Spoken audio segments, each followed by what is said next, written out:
ओम नमो भगवते वासुदेवाय। सत्यनारायण व्रत कथा चतुर्थ अध्याय। सर्वशास्त्र ज्ञाता सूत जी ऋषियों और मुनियों को आगे की कहानी सुनाते हुए कहते हैं, राजा की आज्ञा के बाद वो साधु अपने दामाद के साथ घर की तरफ निकल पड़ा। कुछ दूर जाने के बाद रास्ते में उसे एक व्यक्ति मिला जो डंडे के सहारे चल रहा था। वो व्यक्ति असल में खुद सत्यनारायण भगवान जी थे। उन्होंने उनसे पूछा, हे साधु, तुम्हारी नौका में क्या है? यह सुन वैश्य हंस पड़ा और अभिमान भरे स्वर में उसने कहा, हे सज्जन, आप मुझसे ये प्रश्न क्यों पूछ रहे हैं? कहीं आपको मुझसे धन लेने की इच्छा तो नहीं? अगर ऐसा है तो मैं बता दूं कि मेरे नाव में तो केवल बेल और पत्ते ही मिलेंगे। वैश्य की इस कठोर बोली को सुनकर भगवान ने कहा, ईश्वर करे तुम्हारी वाणी सच हो जाए। ऐसा कहकर वो कुछ दूर समुद्र के किनारे जाकर बैठ गए। अब उस वैश्य साधु ने जब अपनी नाव की ओर देखा तो वह दंग रह गया। उसकी नाव में रखे सारे वस्त्र और आभूषण बेल और पत्तों में बदल गए। यह देख वैश्य बेहोश हो गया। कुछ समय जाने के बाद जब उसे होश आया तो वह बहुत दुखी हो गया। तभी वैश्य के दामाद ने कहा, पिताजी, आप चिंतित ना हो, यह सब उसी व्यक्ति के अभिशाप की वजह से हुआ है। हमें बिना देर किए हुए उनके चरणों में गिरकर माफी मांग लेनी चाहिए, तभी जाकर हमारा यह दुख दूर हो सकेगा।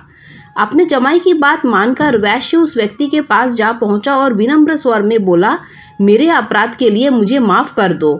इतना कहकर वैश्य जोर जोर से रोने लगा।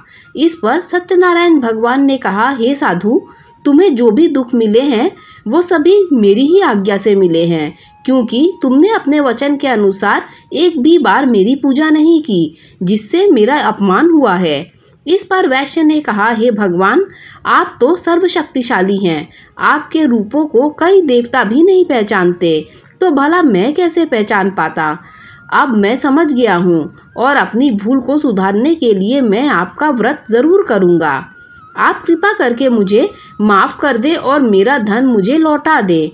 साधु की बात सुनकर भगवान सत्यनारायण खुश हुए और उसे आशीर्वाद देकर ओझल हो गए। इसके बाद वैश्य अपनी जमाई के साथ नाव की ओर लौटा।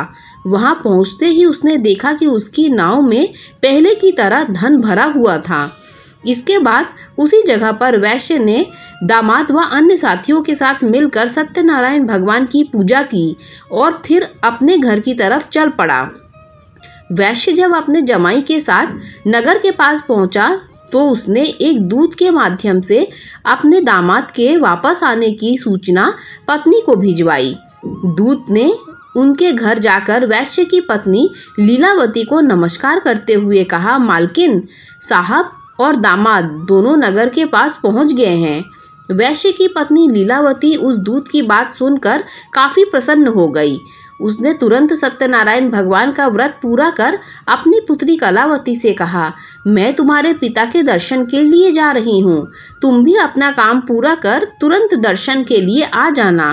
अपनी माता की बातें सुनकर कलावती भी प्रसन्न हो गई और जल्दबाजी में सत्यनारायण भगवान की कथा का प्रसाद छोड़कर अपने पति और पिता से मिलने के लिए चली गई।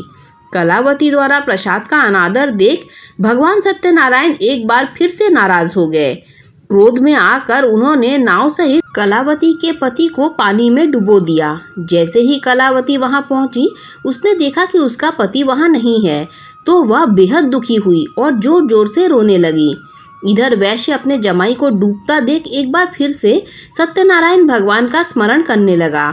उसने प्रभु से प्रार्थना की और कहा, हे ईश्वर, कृपा कर मेरे परिवार से जो भूल हुई उन्हें माफ कर दे। साधु की प्रार्थना सुनकर सत्यनारायण भगवान ने कहा, हे साधु, तुम्हारी बेटी ने मेरे प्रसाद का अपमान किया है।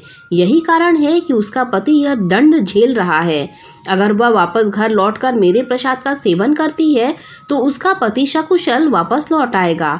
इतना सुनते ही कलावती तुरंत घर के अंदर जाती है और प्रसाद का सेवन करती है। प्रसाद खाने के बाद जब कलावती दोबारा अपने घर के बाहर गई, अपने पति को सही सलामत पाया।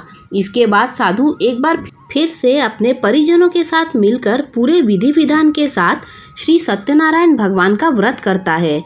पूजा के बाद वह सुखी सुखी अपना जीवन व्यतीत करता है और अंत में वह इस लोक का सुख प्राप्त कर स्वर्गलोक चला जाता है। इस प्रकार श्री सत्यनारायण भगवान की चौथा अध्याय समाप्त हुआ।